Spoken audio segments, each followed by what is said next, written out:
People, they, for some reason, there seems to be this agenda where they're pushing these things are alien. And in my opinion, no offense to all the other scholars that are out there. And again, we might be talking about the same things, but the words we use are different. Because a demon is a foreign entity. If they exist, that's something we don't understand. It's something you've never seen in your life. It's unidentified. We've never seen it in real life, right? Like with my eyes. What is your opinion with the Space Force, this rush with Tesla, for example, shooting up satellites every 5 seconds?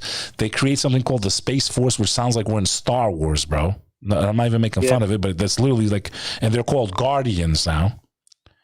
So what is your true, humble opinion of this narrative that seems to be coming out that there are extraterrestrials, there are aliens, but I feel like they're pushing more the agenda of alien, like Greys / ET type stuff, like literally alien.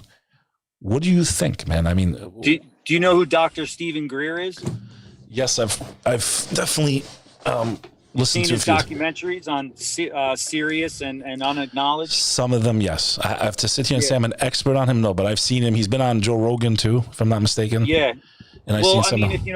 If you're questioning extraterrestrials and UFOs and stuff, and you don't know about any of this, I would suggest first and foremost, looking up Dr. Stephen Greer, looking at the 2 documentaries that he did. He is the world's leading expert outside of the system. And you trust his information. You put your stamp on that. Well, I mean, in his documentary, he interviews, more than 60 or 70 ex-military personnel that share their own personal experiences with extraterrestrials and UFOs. Whether that's true or not, I don't know. But the information's out there. Personally, because remember, I'm always going to speak from my personal experience. When I was in my early 20s, as you know, I lived with an extraordinary man who was an 8th generation grandmaster of a number of different martial arts and the sword and meditation and the I Ching. And he had abilities above and beyond anything that I've experienced. He could transcend and he could travel in his light body, his spirit body, anywhere around the universe. He could appear in the corner of a room glowing in a ball of light, which some of my friends and family have experienced with him as well as me.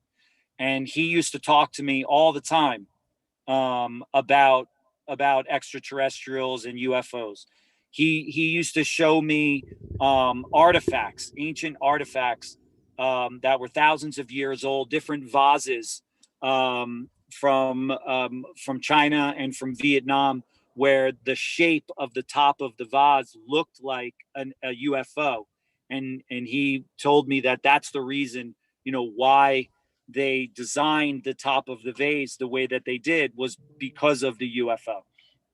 Now, me personally, I've had a couple of experiences myself where I've actually seen UFOs with my 2 eyes, not just one UFO, but standing on a beach in California one night. This happened twice at a beach called Leo Carrillo, probably around 8 or 9 o'clock at night. I saw hundreds of UFOs in the sky.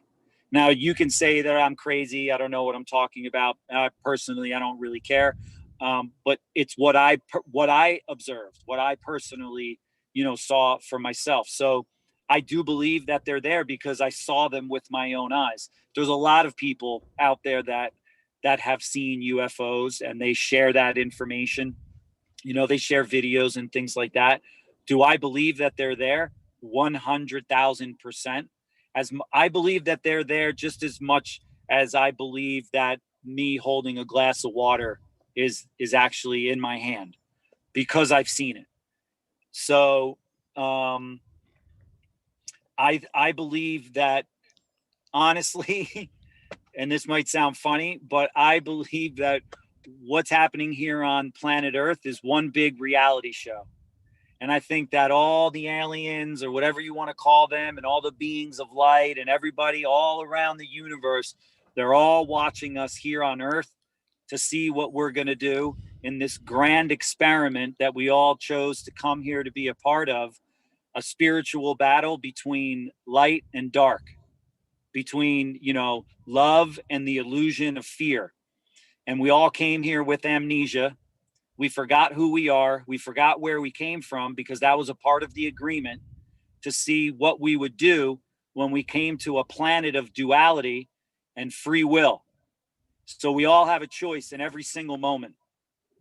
We can either go down the road of love or go down the road of fear. It's very interesting, because I share the same opinion of what you just said, actually.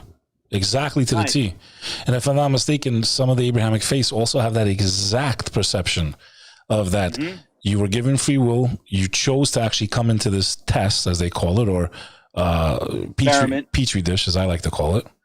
Yep. And you do not have recollection of it, because then that would give bias to your true actions and your true self. Yeah, then it would be easy. It's also like the way you would answer someone like, well, if God exists, well, first of all, if you saw God, you would never act on your free will again, because you would say, okay, God is real. That means heaven and hell is real. Like, I'm just giving an example. So if you saw that being, it would be as if your teacher in college telling you the answers to the test, because once you know that that's real, everything you do after that is going to alter the way you act, and you won't be acting upon your true self. Yeah, brother. Look, does that make sense? Am I hitting it right there? Because that's kind of how I perceive it myself. Yeah, you are. I mean, look, we're here on Earth. There's a lot going on here. You have a short amount of time. It really is crazy how short the amount of time is. Like, I'm ashamed of how much time I've wasted in my life. Yeah, and that's what I'm going to say. It's like, what do you do? What are you doing with your time? What are you doing with your time here on Earth? Bek Lover.